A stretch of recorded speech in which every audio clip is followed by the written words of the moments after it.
Coming up on Hold All Tickets, a massive day of Group 1 racing up in Queensland. But Lamby, Wayne Hawkes has made yet another outlandish comment. Yeah, he's making a bit of a habit of this. I think he might have gone slightly over the top with this one. You'll have to tune in to see what he said and how we react to it. And of course, the early crow has absolutely cost us a fortune in the last few days. You need to hear about that story right now on Hold All Tickets.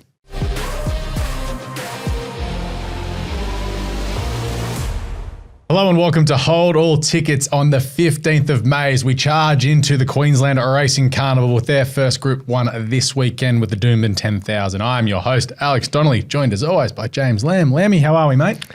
Bit flat still from yesterday. 3 of the worst beats back to back to back at Bendigo yesterday. Do we want to talk about the main one first of all? We'll get it out of the way early. So Narbold was the best bet across the card for yourself and me at Bendigo yesterday and trotted up to win. And what happened in the office, Lammy? I reckon it probably got a head in front. Yep. And then some clown in the office said, "You're home here, boys."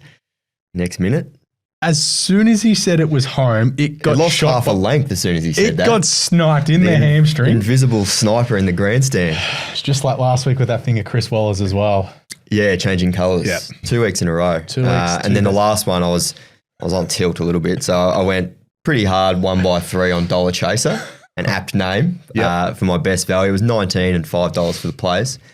Looked destined to flop into third, which would have been nice, and was pipped on the line. The jockey was just completely gassed, couldn't quite lift it over the line for me. So, horror afternoon at Bendigo. Yeah, the early crow, it is one of the worst of all time, and it's happened 2 weeks in a row, and I'm happy I'm going away. I need it. I need a break. I need a break as well. Of course, it's also Andrew Ramsden Day at Flemington. Of course, the win and you're into the Melbourne Cup, and it's a pretty decent card of racing there at Flemington. And we are brought to you on Hold All Tickets by Boom Bet. Great fixed odds, more value and more boom moments. Sign up today and get in on the boom. Also, get in the fun on social media. Follow us on Facebook, X, and Instagram. It's at Punters as well as YouTube. And on YouTube, hit that subscribe button and the notifications bell. Anytime we do a video, it'll pop up on your feed. Currently live has gone the walk around the office preview of the Doomben 10,000. I tell you what, there is some horrendous acting from our overlord in Adam there. I haven't seen it yet. Oh, just wait and watch. There's just an absolutely outrageous call there that some people can get stuck into him in the comments about. Right. Claimed something's the best horse in Australia. In the Doomben 10,000? Exactly. Right, okay. Yeah. If he said best horse in Queensland, I'd be accepting. But, it's best horse in Australia. I'm intrigued. He really got his acting chops on. So he'll be actually joining us on the World Pool preview as well, as we do have the 10,000 meeting and Newbury for the lock-in stakes. But Lammy, your time to shine with the Self-Trumpeters of the week. Yeah, a bit of a quieter week this time around. So I think I've got a 1 voter and 3 2 voters. Yep. So nothing crazy. Quiet week for the bugle blowers, but we'll get into it. 1 vote for David Taggart, former jockey now on SEN. 30 years ago today, I won the Goodwood on Centile at 50-1. How time flies by. Will there be an upset? I doubt it, as Giga Kick looks a certainty with Zara to re-handicap him to 55 kilos. So a little flashback trumpet from Tags, and he was certainly wrong with the Giga Kick certainty, but he wasn't alone there. So I'll just give him the 1 vote. 2 votes. Brad Davidson. He posted on X, Lamby makes it 2 out of 3 for braddavidson.com.au members today. The last few months have been insanely good to us. And then he's got the gambling message. Yep. So translation there is, Brad Davidson, have been insanely good the last few months. He's gone with us. We know what he means. Yeah. He's pumping up good his own to pump tires. up your own service when you're going well, but we've got to keep him accountable. Yep. No, he gets 2 votes. 2 votes. Alex Evers, Hong Kong-based photographer. I got concerned for a second. I did consider giving you a vote this week, but no, you got away with it. He tweeted, my wife and I caught a free upgrade to business on our way to visit Golden 60 in Japan at Cathay Pacific. Goated. Oh. So he's a couple of little sneaky trumpets in there. 1 flying to Japan, upgrade to business, seeing Golden 60, has a wife.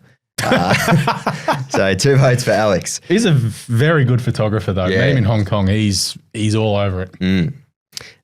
2 votes rounding us out this week. Dylan Leach was a content creator for Neds and Ladbrokes, who announced during the week that he's leaving the company. Posted a lengthy message on social media. I won't read out the whole thing, just this snippet. After 8 incredible years, my time with Neds has come to an end. It was never a normal job. I was lucky enough to work on some wild, fun, and genuinely creative projects. And, if I may say, make some bloody good content along the way. Decent stuff. So he gets 2 votes for that. There was more, but I'll leave it at that. So 2 votes for Dylan Leach, and that is the Trumpeters this week. Not much movement on the leaderboard, I wouldn't have thought. No, not a lot.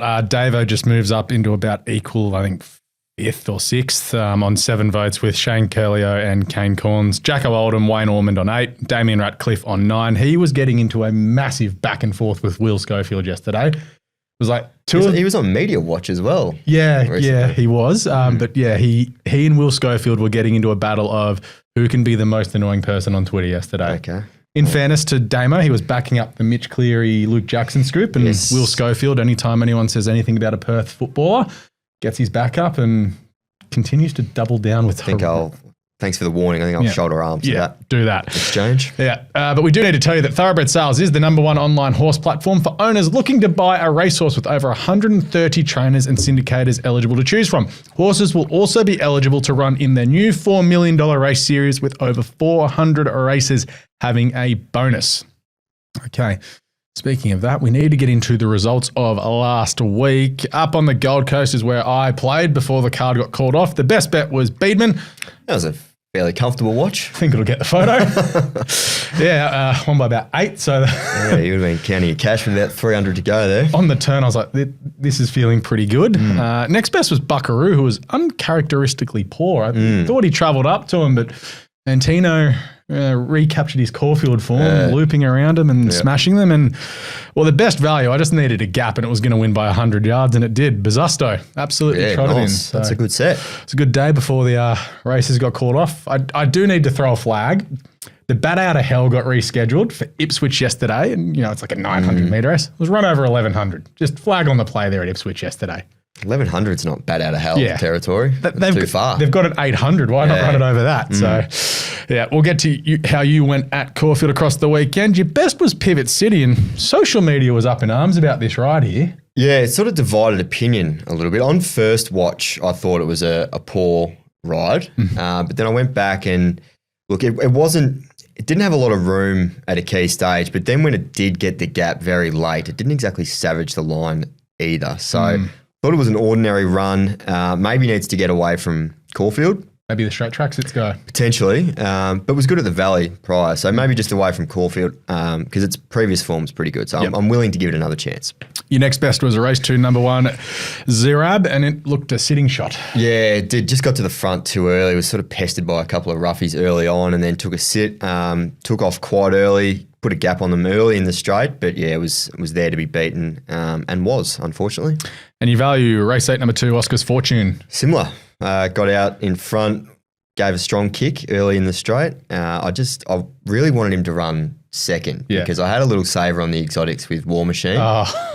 And then he got pipped on the line by bloody Jimmy the Bear, who I've tipped many, many times, but it wasn't on Saturday. So Oscar's Fortune third.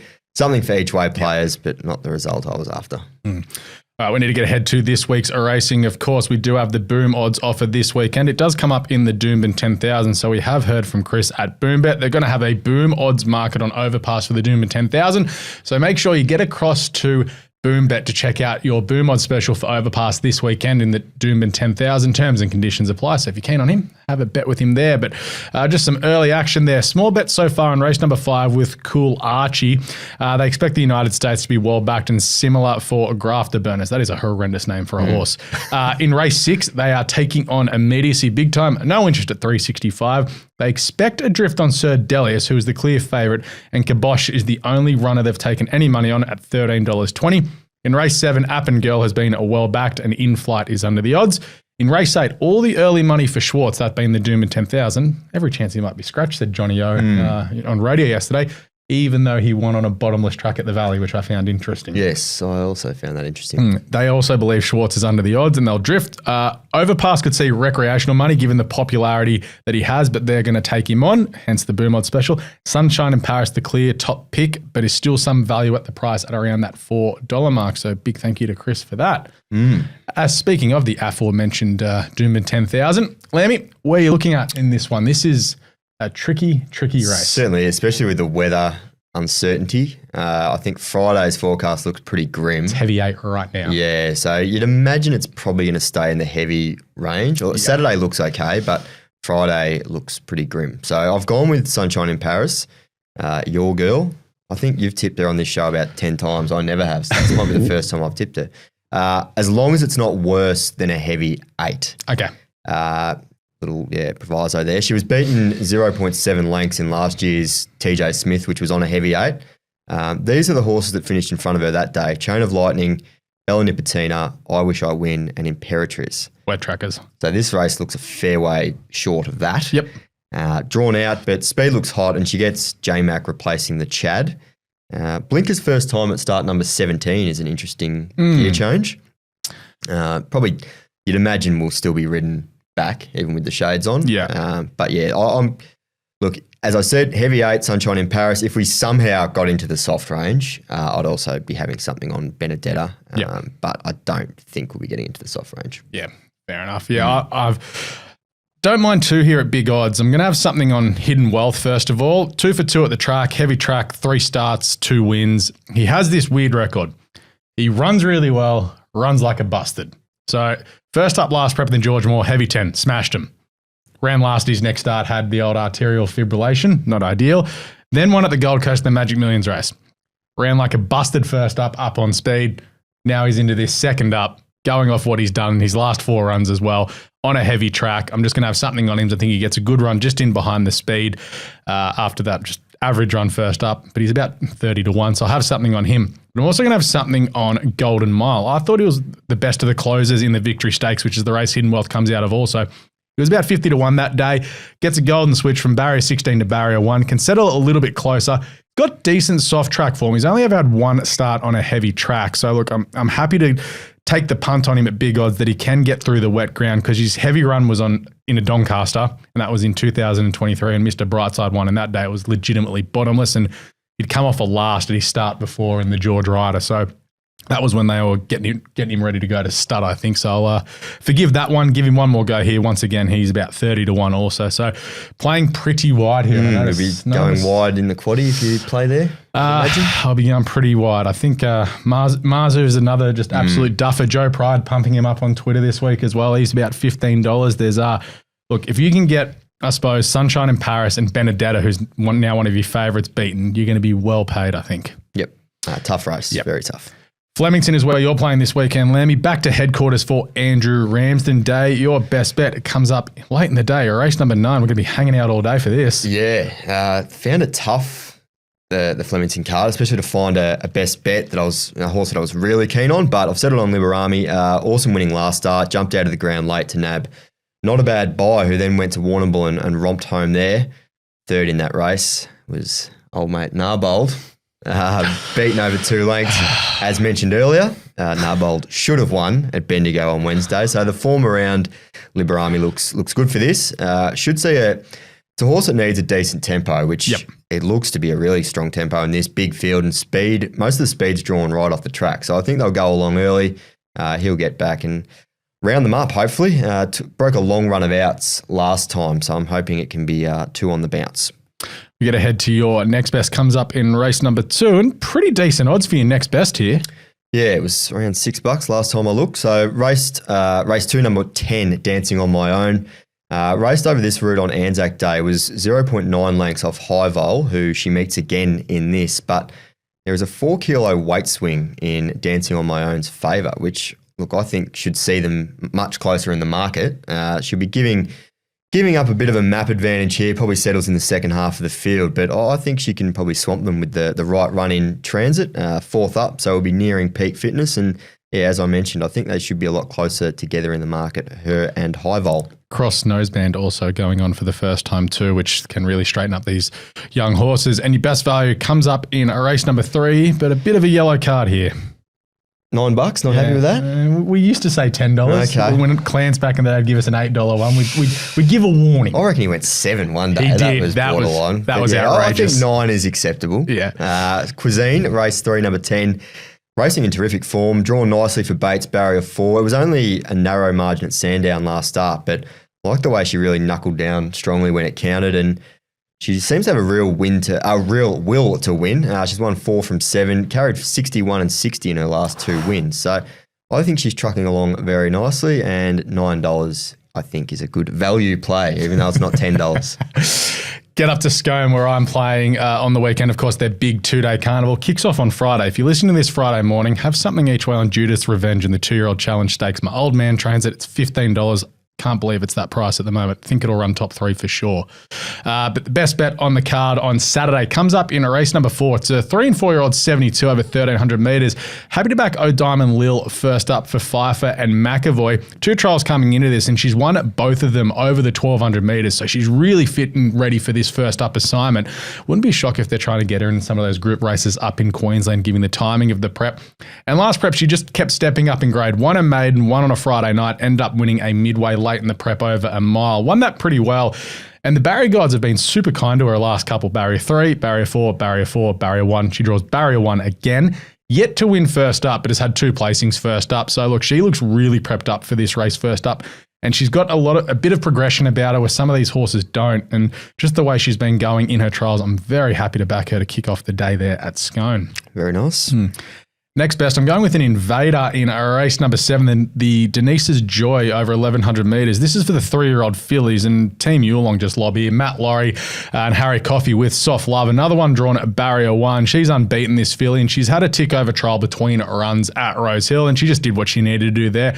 I thought the win at Caulfield was quite strong, and she won that on the day that Matt Laurie was in Sydney winning the Oaks with Treasure the Moment. And he was pretty pumped up about this filly and did talk her up and said, yeah, we'll probably have a look at a group race next start around Scone area. And she's a homebred, obviously, by Yulong Bean by Parada out of Tigress Lily. And just the way that she's progressed through the grades this time in, I think she's going to get a good run once again behind the speed. She can settle a little bit closer, which she got pretty far back at Caulfield. And if she can do that, Scone on day 2, they tend to fan, so it wouldn't be a shock to see her just come up the inside and not go around a horse. And I think she's pretty good odds at about 385 with Boombet. Thames' second favourite, been up for a while and drawn barrier 16. So, yeah, I'll follow you in there, I think. Yeah, it's a run, one for the progressive ones. Even Amelita on the way through, she can run well too. And my best value, race 9, number 1, a Vibrant Sun for the Mighty Mix and Chad Schofield. Look, she's giving weight to every horse in this race. 60 kilos, the rest have 54 here. But look, I've loved her trials this time in. I thought she's just genuinely jogged around in both of them. She's a Group 1 winner. She's got class on her side against these, hence why she's giving them all weight. Look, she's big odds at the moment. Barrier 13 a bit tricky because I know she's a horse that does like to sit up on the speed, but I wouldn't be surprised if they do take a sit. Go back to how she won the Alexandria Stakes at the Valley this time last year. If she can do that, I reckon she can round them up, and she's really big odds at about $15. She's the one with class on her side. I'm happy to back her despite the tricky gate. Got another one in that race for quaddie players. Throw in Melody again. Yep. Loves the track. 4 starts, 2 wins in a second. Yeah, she is a nice mare. Scott Singleton trains her. She was she won like Davo or something last start, but she's always been around the mark, that mare. But anyway, it's a good little set from you and I think this weekend. Feeling good. I'm feeling pretty low on confidence after Wednesday, but we'll fight back.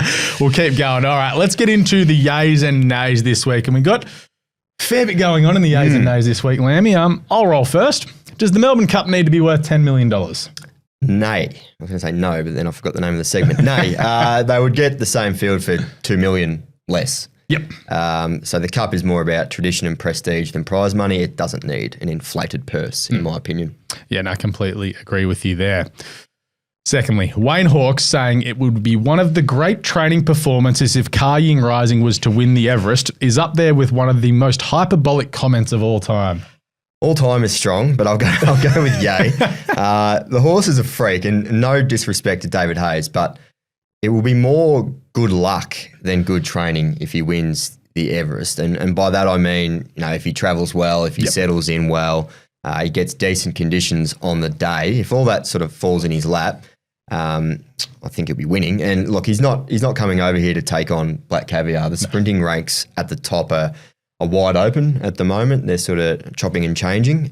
So, I don't think it would be one of the greatest training performances to win the Everest. Yeah. What was it, that horse that won the Grand Annual Hurdle first up for like 3 years? Yeah, that winning the Melbourne Cup first up off the plane, Dermot World a couple of times. Like, I think those are great. Spinning your sprinter around is probably going to have a lead-up run in Hong Kong. What was his What was his reason for that statement? What was behind it? Oh, he did say the quarantine and settling in and everything, which, I agree with, but it's not, he's going to have a run ideally before he comes over. Apparently Hayes is talking to the Jockey Club about putting on a special conditions race so he can have a spin around before he heads off to the Everest, because you'd think the Jockey Club would want him in tip-top shape for the Everest too, because it looks good that their superstar wins the biggest sprint race in the world. But yeah, I think there's some fairly better training performances that we've seen. I'll hit you with this one. Yep. It's your new favourite horse. Connections of Beedman should have pushed on into the Winter Carnival rather than spelling and hopefully aiming for an Everest slot. Yay or nay? Oh, big yay on this one. They should have pushed on, because strike while the iron's hot. You've cleaned up the other day. You can pick up some more money in the 1,400 metre race at his next start. If you don't think he runs a strong 1,400 metres, I think there's a 1,200 metre race at the back end of the carnival. You can pick up a couple 100,000. Obviously, Newgate have the Everest slot, which is what he's going to be aimed at. You're going to aim up at a Golden Rose. But we've seen last year and in previous years, like Broadsiding went through winter, won the Golden Rose. So running isn't bad for horses. It's actually better for them. You note the horses that go deep into a slipper campaign come back in their 3-year-old season. They're much stronger when it comes to those bigger races. So I'm pro racing these horses to toughen them up, because if you're start 5 or 6 in an Everest and Carrying Rising turns up, you're probably going to get beaten up. As a racing fan, I went with Yay because yeah. I'd love to see him race on during the winter, but I can see why they are spelling him. I mean, he's a colt. Newgate have an Everest slot. I mean, mega rich owners. Snowden clearly thinks he's capable of being a major player in the spring, so I can see why they've done it. But yeah, it would have been nice to see him race your horses. Push on. Finally, do we need to admit ballot-free races such as the Andrew Ramsden and the Roy Higgins add nothing to the Melbourne Cup and need to be scrapped? Do you want to go through the names on this list? Yeah, so these are the winners of the Andrew Ramsden and the Roy Higgins since they've been moved around and made ballot-free. So Steel Prince was a winner, ran 9th in the Melbourne Cup at 60 to 1. Ocean X then ran 11th in the Melbourne Cup at 80s. Realm of Flowers, I think I got it wrong here, didn't run that year, but ran the next year, ran 5th at $8. Point Nepean didn't run in the Melbourne Cup. He's now a hurdler. Lunar Flare didn't run, was ruled out the week before the day of with the vet check. It was around there. The Map last year ran 21st at 70 to 1. The Roy Higgins, Goldman didn't run in the Cup. He won 1 of 13. He's now retired. And Mark Twain, we haven't seen since he won last year, as he injured a tendon. And Deacon obviously won the Roy Higgins this year. Of this group, he looks the most progressive. Yeah, it doesn't make for great reading, does it? I went with Yay. They sound good in theory, but because they're so early in the year, they don't really generate any excitement for the Cup outside of their own connections who are, there's a bit of romance around that. They're living the dream, their horses in the Melbourne Cup. But if you're not in the ownership, then, I mean, who's thinking about the Melbourne Cup in mid-May? Not really. I'm not. I don't think moving them to later in the year would really work either, though, because if you're running in July, you might get a heavy track. Yeah. And then if you're running it any later than that, you're right on spring's doorstep. You had those, the Bar Cummings got moved. And it's worked to a degree as well, because that horse is usually high up in the betting because you're in form going to the Melbourne Cups. I don't mind that for the locals. Maybe if you made the Moonee Valley Cup ballot free instead of the Higgins, and I know they're Flemington races, but if you made another race ballot free, don't get me started on the Belmont Gold Cup being a ballot free one too. Yeah, that's a bit odd. But I'll say yay. I don't think it's working at the moment. And you could say the same about Mornington for Caulfield as well. Yeah, no, it doesn't not working either. But anyway, on that note, that is us done and dusted this week on Hold All Tickets. Of course, thank you to our sponsors, BoomBet. Great fixed odds, more value and more boom moments. Sign up today and get in on the boom. Lamby, thank you.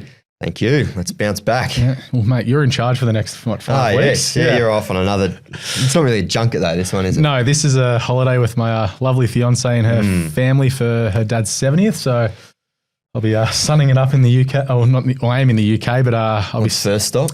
First stop is Athens. So we're going to Greece and then off to France. And I'm going to sneak in a day at Royal Ascot on the way home. Lovely. Yeah, top hat and tails. Are we watching your socials for any trumpeting that may... I'm short odds for at least one. There was you got me with the Thailand one last year. But of course, make sure you get around us on social media. Of course, it is at Punters on Facebook, X and Instagram. Also, all your Apple Podcasts, Spotify, anywhere you can listen to a podcast, you can give us a 5-star rating, leave a review there, and of course, YouTube. But that is us done and dusted this week on Hot or Tickets. Lammy and whoever his guest host is, we'll catch you next week.